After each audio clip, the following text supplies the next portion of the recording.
और चलिए इसी बीच एक और बड़ी खबर की ओर कर लेते हैं, जो आपको बता दें कि नए कानून बीएनएस की पहली एफआईआर दर्ज की जा चुकी है। जहांगीराबाद थाने में ये पहली एफआईआर दर्ज हुई।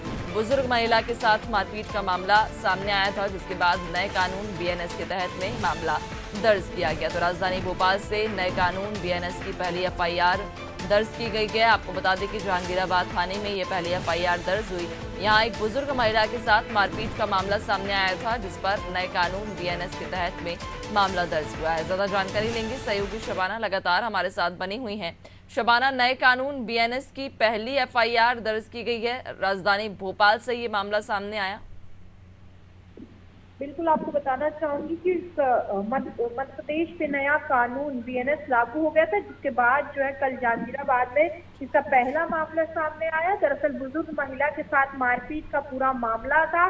नए कानून बीएनएस के तहत जो है पुलिस ने यहाँ पर कार्रवाई की है। तो कुल मिला के जो कानून बदला है उसके तहत कार्रवाई भी की जा रही है। और राजधानी भोपाल से पहला मामला सामने आया, तो देखना होगा इस नए कानून के तहत किस तरीके की कार्रवाई जो है वो सामने आती। फिलहाल पूरा जो मामला है वो दर्ज कर लिया गया और जो है कार्रवाई पुलिस कर रही है।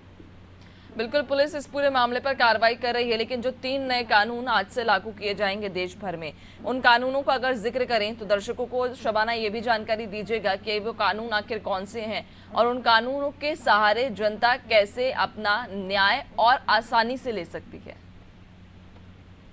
जी देखिए, जब कोई भी नए कानून में बदलाव देखने को मिलता तो जाहिर सी बात है जो कानून बनता उसमें जनता को राहत देने के लिए ही बनाया जाता। तो ऐसे में जो है राहत देने की अगर मैं बात करूं तो कोई भी मामले, जैसे कई वर्ग ऐसे हैं जहां पढ़े लिखे लोग नहीं रहते या फिर समझदार लोग नहीं रहते, तो उनको आसानी से कानून समझ में आ जाए, इन सब चीजों को देखते हुए जो है कानून बनाया जाता है और कानून जो है उसके लिए जिम्मेदार अधिकारी भी रखे जाते हैं। तो ऐसे में लोग आसानी से जो है कार्रवाई करवा सकते हैं। पूरा जो मामला रहता है उसकी आसानी से कार्रवाई हो जाती है। अगर मैं बताऊं तो जहांगीराबाद से जो पहला मामला सामने आया उसमें बुजुर्ग महिला के साथ मारपीट हुई थी, जिसके बाद वो थाने पहुंची और थाने में पुलिस ने बड़े ही आसानी से नए कानून के तहत जो है कार्रवाई की और ये दिखाया कि जो है मध्य प्रदेश में कानून व्यवस्था या फिर राजधानी भोपाल में जो नया कानून आया उसके तहत कार्रवाई लगातार होती रहेगी। इसलिए ऐसे मामले सामने ना आए तो ही उचित है।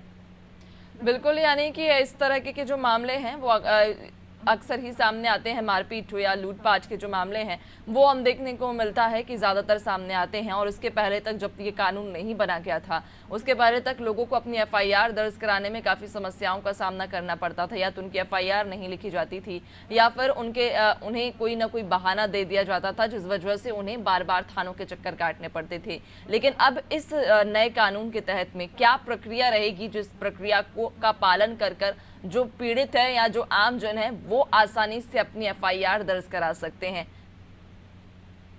जी देखिए, आज से लागू इस नए कानून में जो है काफी बदलाव किया है। यानी कि एफआईआर लिखवाने के लिए आप थाने जाने की जरूरत नहीं है, क्योंकि आप थाने जाते थे, पुलिस वालों से रिक्वेस्ट करते थे। कई ऐसे लोग थे जिसकी पुलिस कार्रवाई नहीं करती थी, मामला दर्ज कर लेती थी, लिख लेती थी, लेकिन अब सारे जो मामले हैं वो नए कानून के तहत ऑनलाइन जो होंगे और थाने के चक्कर लगाने से यहाँ पे मुक्ति मिलेगी। और सारे मामले अब ऑनलाइन होंगे तो जाहिर सी बात है वेबसाइट पर रहेंगे तो सभी को पता रहेंगे, तो ऐसे में कार्रवाई करना अति आवश्यक हो जाएगा। इससे जो है अपराध कम होंगे और तमाम चीजें जो है मध्य प्रदेश में कम देखने को मिलेगी। ऐसे आपराधिक मामले तो कुल मिलाकर ऑनलाइन सिस्टम करने से जो है लोगों को परेशानियों का सामना नहीं करना पड़ेगा, थाने के चक्कर नहीं लगाने पड़ेंगे और जो है थाने जाने से बार बार यहाँ पर मुक्ति मिलती हुई नजर आएगी। बिल्कुल शबाना, और ये भी जानकारी दीजिएगा कि जिस तरह से इस प्रक्रिया को आसान किया गया है कि पीड़ित अपनी एफआईआर आसानी से दर्ज करा सकता है, लेकिन उसके बाद जब कार्रवाई की बात आती है तो उस कार्रवाई में देखने को मिलता था अभी तक कि कई लंबा समय लग जाता था। थानों के चक्कर पीड़ित काटते रहते थे, लेकिन उनकी सुनवाई उस मामले पर नहीं होती थी और आखिरकार वो एफआईआर ठंडे बस्ते में चली जाती थी।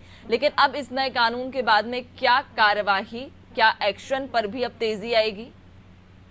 जी देखिए, मैं आपको सबसे पहले ये बता दूं कि जो पहले से मामले दर्ज हैं नए कानून आने से पहले, उनकी जो सुनवाई है वो पुराने कानून के तहत ही होगी। लेकिन अब जो आज से नए मामले दर्ज किए जाएंगे उनकी सुनवाई जो है नए कानून के तहत होगी।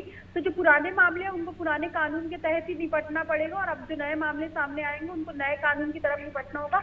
कुल मिलाकर यहाँ पर जो है व्यवस्थाओं को सुचारू रूप से चलाने के लिए जो है ये सरकार ने फैसला लिया, और शायद ये सही भी है, क्योंकि इससे जो है लोगों को आने जाने में परेशानियों का सामना करना पड़ता, थाने की चक्कर लगाने पड़ते थे, और कई बार जो है मामला थाने तक पहुंचता था लेकिन वहां पे समझौता हो जाता था। ऐसे में सारे नियम जो कानून है, सारी दिक्कतें जो है, जब वो ऑनलाइन होगी तो ऑनलाइन प्रक्रिया देखने को मिलेगी, तो कानून व्यवस्था भी सुचारू रूप से चलेगा और आम जनता को भी परेशानियों का सामना नहीं करना पड़ेगा।